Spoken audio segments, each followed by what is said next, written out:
अस्सलामु अलैकुम रहमतुल्लाहि व बरकातुहू। Class 7th subject social science. Topic है हमारा आज का इकोसिस्टम और डेट है आज 22/5/2020। प्यारे बच्चों,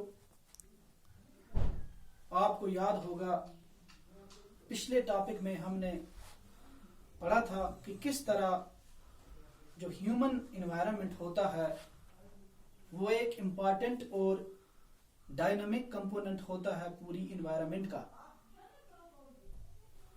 तो जिसमें हमने अलग अलग स्फीयर्स देखे थे।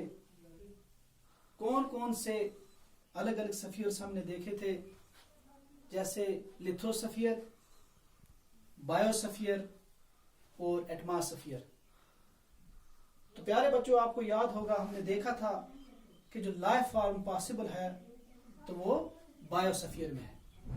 बायोस्फीयर यानी इंटरेक्शन जोन, जहां पर तीनों स्फीयर आपस में इंटरेक्ट करते हैं तो वो बायोस्फीयर बनता है। तो बायोस्फीयर की तरह इकोसिस्टम भी एक इम्पॉर्टेंट चीज होती है। अब सवाल पैदा होता है कि व्हाट इज इकोसिस्टम, इकोसिस्टम क्या होता है।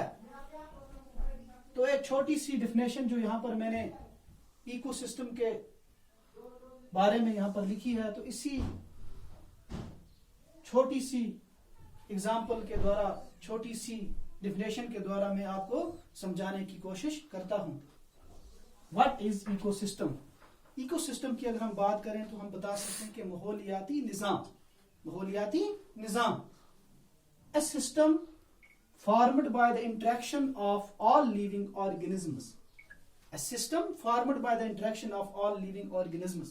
मतलब जब हम all living organisms की बात करते हैं तो इसमें मछली भी आ जाती है, शार्क भी आ जाती है, हम भी आ जाते हैं, शेर भी आ जाता है। तो जब सारे all living organisms आ जाते हैं तो एक सिस्टम बनता है। तो ये कैसे ये सिस्टम बनता है, यहां पर हम देखेंगे with each other and with physical and chemical factors of the environment, with each other and with physical and chemical factors of the environment. एक एग्जांपल के द्वारा मैं आपको समझाता हूं फिजिकल और केमिकल फैक्टर्स।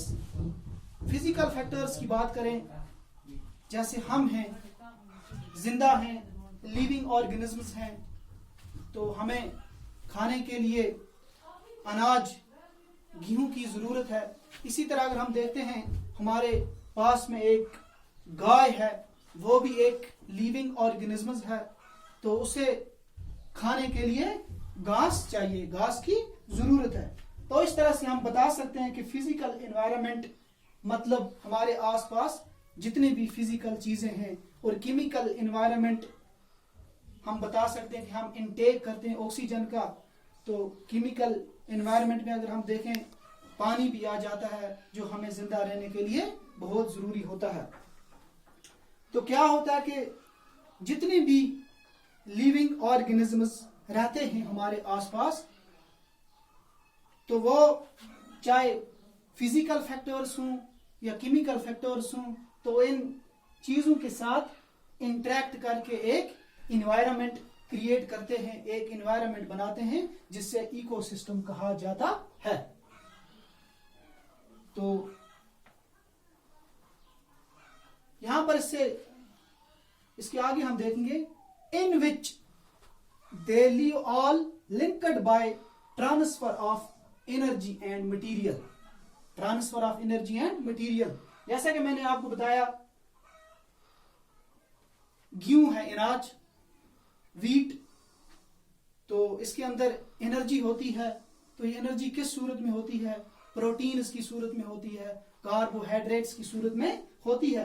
अब जब इस अनाज को, अगर मुझे सर्वाइव करना है, मुझे जिंदा रहना है, तो मुझे इस अनाज को खाना होगा। अब जब मैंने इस अनाज को कंज्यूम किया, इस अनाज को खा लिया, तो वो जो एनर्जी अनाज के अंदर थी, वो एनर्जी अब आ गई मेरे अंदर आ गई। किस सूरत में जो एनर्जी थी, ये कार्बोहाइड्रेट्स और प्रोटीन्स की सूरत में थी। अब जब इस अनाज को मैंने कंज्यूम किया तो ये एनर्जी मेरे अंदर आ गई। तो प्यारे बच्चों, मैं फिर एक बार इस डेफिनेशन को पढ़ता हूं और पूरी डेफिनेशन को मैं पढ़ता हूं। ए system formed by the interaction of all living organisms with each other and with physical and chemical factors of the environment in which they live, all linked by transfer of energy and material। तो अब यहाँ पर ecosystem की कुछ examples हैं, बहुत सारी examples हैं इकोसिस्टम की, लेकिन कुछ थोड़ी बहुत यहाँ पर एग्जांपल्स मैंने लिखी हैं आपको समझाने के लिए। जैसे रेन फॉरेस्ट,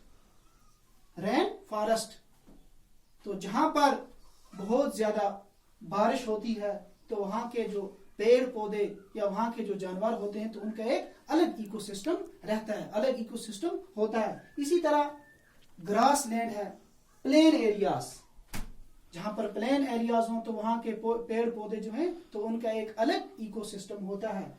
डेजर्ट, रेगिस्तान का एक अलग इकोसिस्टम होता है। लेक, तालाब का एक अपना अलग इकोसिस्टम होता है।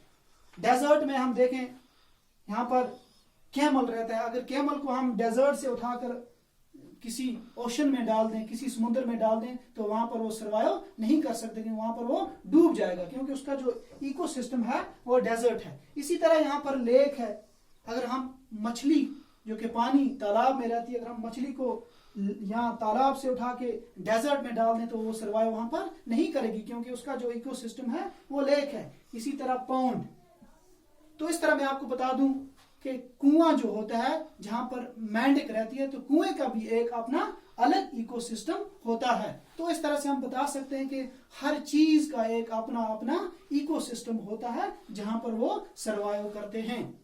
तो प्यारे बच्चों, इस तरह से जो ये हमारा सोशल साइंस का चैप्टर था एनवायरनमेंट, आज इस चैप्टर को हमने कंप्लीट किया। इस चैप्टर के जितने भी टॉपिक्स थे हमने सब टॉपिक्स को हमने पढ़ा। तो इंशाल्लाह अगली वीडियो में हम इस चैप्टर के हवाले से जो इसके सवालात हैं तो अगली वीडियो में हम उन सवालात की तरफ बात करेंगे, उन सवालात जो कि इम्पोर्टेंट सवालात इस चैप्टर के क्वेश्चंस आंसर हैं तो हम अगली वीडियो में इंशाल्लाह वो पढ़ेंगे। तो तब तक के लिए खुदा हाफिज।